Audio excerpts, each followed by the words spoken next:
এখানে সজনে ডাঁটা, আম আর আলু দিয়ে খুব মজার একটা রেসিপি তৈরি করবো আজকে। এটা খেতে কিন্তু খুবই ভালো লাগে।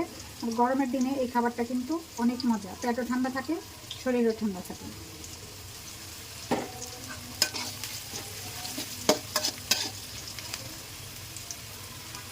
একটু ভাজা হয়ে গেছে, এখন এখানে দিয়ে দিলাম অল্প একটু আদা রসুন বাটা। আর এটা রান্না করতে বেশি মশলা লাগে না, খুব অল্প অল্প মশলা দিয়ে এই রেসিপিটা তৈরি করা যায়। তারপর দিয়ে দিলাম হলুদ গুঁড়ো,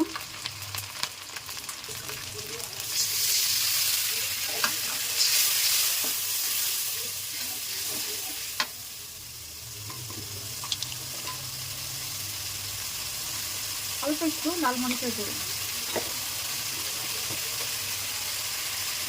তারপর একটু জিরা দেবো। জিরাটা খুবই অল্প দিয়েছি, এটা আমাদের জিরা বেশি লাগে না।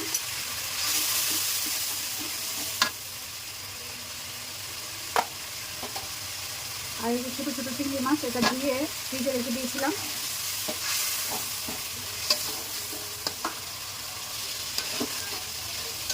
আর গরমের দিনে এই আম দিয়ে সজনে ডাঁটা রান্না মানে খুবই ভালো লাগে। আর এটা নিরামিষও রান্না করা যায়, আমি নিরামিষও রান্না করি। আজকে আবার মাছ দিয়ে রান্না করতেছি, চিংড়ি মাছ দিয়ে কিন্তু যে কোনো রান্নাই ভালো লাগে। আলু দিয়ে দিলাম, আলুটা আগে কষিয়ে নেব।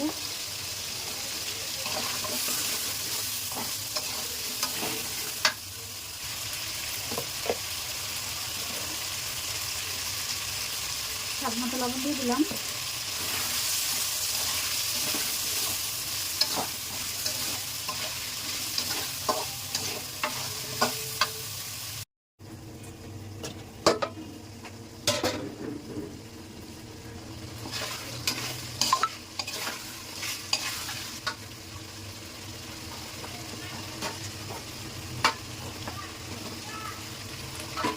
আলু কষানো হয়ে গেছে, এখন আমি সজনে ডাঁটাগুলো দিয়ে কিছুক্ষণ কষিয়ে ঝোল দিয়ে দিলাম।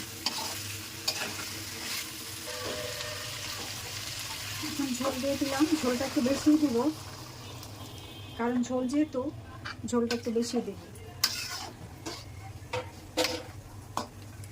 এখন আলুটা আগে সিদ্ধ হয়ে গেলে আম দেব।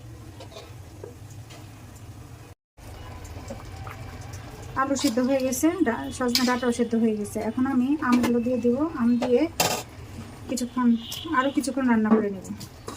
এই আম দিয়ে সজনে ডাঁটার ঝোল খুবই মজা।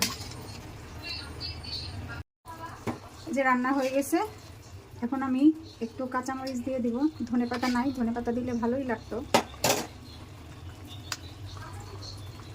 দুইটা মরিচ একটু ভাঙিয়ে দিলাম। এই রান্নাটা দুপুরে হলে কিন্তু বেশ লাগবে খেতে।